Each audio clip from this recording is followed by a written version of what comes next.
All right, let's take a look at how to turn the aiming laser on and off on the UX430 laser machine. We click this button. Now, as you can see, the aiming laser is currently disabled. Here, we can select to turn it on, but why can't we turn it on right now? It's because the machine is currently in motion mode. In motion mode, we are not allowed to turn it on. That's why we can't activate it at the moment. Of course, we can select this option. Yes, it can be turned on. This can be enabled. After turning it on, it will only enable the aiming function. It won't allow printing. If we switch it, for example, if I select the second option, if we want both aiming and printing, what do we need to do? We need to go into the settings and change the production line mode from moving to static. Before we change this setting, it must be in standby mode before we can make changes. If the printer is in printing or ready mode, we can't modify it. It will trigger an alarm.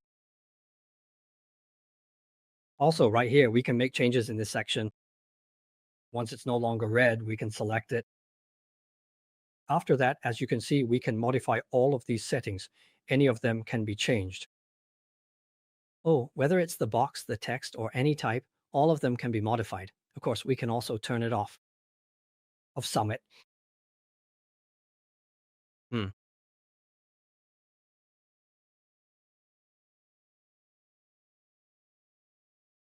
All right, in this short video, I'm going to show you exactly how you can easily enable and then disable the aiming beam on your device.